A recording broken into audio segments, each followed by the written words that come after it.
Hi. Okay. One word, 6 letters. For some, it's a death sentence: cancer. It's become such a common disease in our culture. Cancer is so common in my life because I've had it. Yes, that's right, I've had cancer. In 2011, I was diagnosed with a rare form of pediatric cancer, stage 3 peripheral T-cell lymphoma. I was in and out of Duke Children's Hospital from October 2011 to December 2012. Guess what my New Year's resolution was in 2013? I didn't want to be admitted again. And guess what? I haven't been admitted into a hospital since the end of 2012. And I can say to you today that I've been cancer-free for almost 5 years. After all the uncertainty and sleepless nights spent in a completely dark room lit up by my massive IV structure, I can honestly say I was thankful that I had cancer. You may think I'm crazy for saying that, but let me explain. Cancer brought me a new perspective on life because of one person, and that person's name was Caroline. She also had cancer, and when we first were introduced, she was almost done completing her second round of treatment with non-Hodgkin's lymphoma, like I was. She was my mentor throughout my entire Duke experience. So let's fast forward to early July 2012. She was on the unit where we met the first time, fighting a lung infection. I was there recovering from my second stem cell transplant. On the night of July 8th, 2012, I lost my Caroline. People usually have strong reactions to powerful news, whether it's good or bad. I threw up and began to cry. That December, my friend Lauren, who was a documentary films major at Duke, presented a documentary about my friendship with Caroline.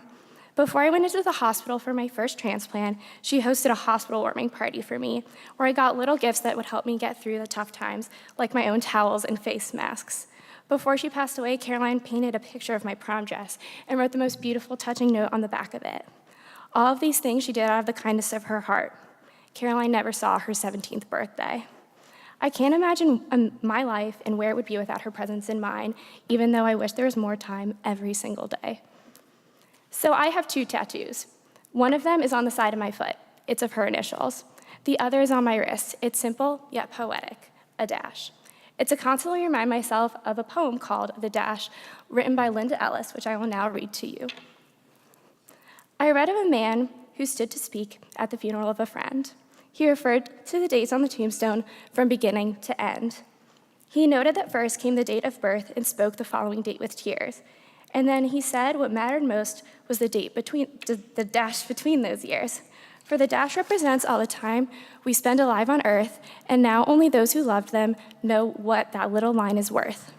For what matters not how much we own, the cars, the house, the cash, what matters how we live and love and how we spend our dash. So think about this long and hard. Are there things you'd like to change? For you never know how much time is left that can still be rearranged. If we could just slow down enough to consider what's true and real and always understand the way other people feel. Be less quick to anger and show appreciation more and love the people in our lives like we've never loved before. If we treat each other with respect and more often wear a smile, remembering that this special dash may only last a little while. So when your eulogy is being read with your life's actions to rehash, would you be proud of the things they say about how you spent your dash? I want to change the world of pediatric cancer. While I liked chemistry in high school, I liked team interaction a little too much to spend my life in a lab. I'm a human services major, which is a broad undergraduate social work degree, and I hope to work for a nonprofit, one that specifically works with kids. Before 2011, when I was diagnosed, I came to Elon for a college tour. I had every intention of being a photography and business administration double major, and Elon became my dream school that day. The next time I stepped onto Elon's campus was for Elonthon 2013. This event was the first time I could be in a room without a mask, so I already knew that I had good vibes about Elonthon. At the next Elonthon, I announced that I was accepted here as a student. Everyone went nuts.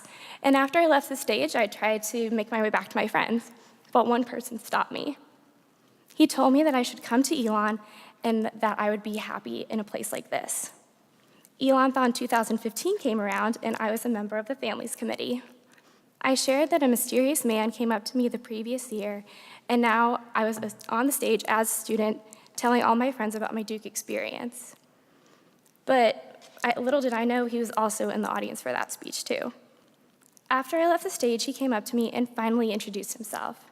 This guy was the executive president of the Student Government Association, Joe and Corvia. Joe and I became friends and still talk to this day since his graduation in 2015. He even incorporated my journey and our friendship into his personal statement for medical school. I admire people like Joe who aspire to save people's lives by cutting them open and fixing them internally. I'd rather help people through the emotional struggles while hospitalized. In 2015, I had the privilege of going to the Grammy Awards, all thanks to Make-A-Wish Eastern North Carolina. After I experienced the power of a wish for myself and saw how the Make-A-Wish organization worked and how incredibly moving their experiences were and make their kids feel extraordinary, I wanted to become involved in the organization. After having an internship with both chapters in North Carolina, I am excited to see if my professional career continues with them. I will always connect myself to my experiences with cancer because it's made me who I am today. It made me realize what and who are important in my life and to keep them around.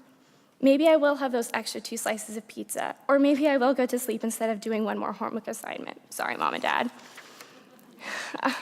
Maybe I will try to mend the bridges that have been burned, but like Frank Ocean said, whatever you do, never go back to what broke you.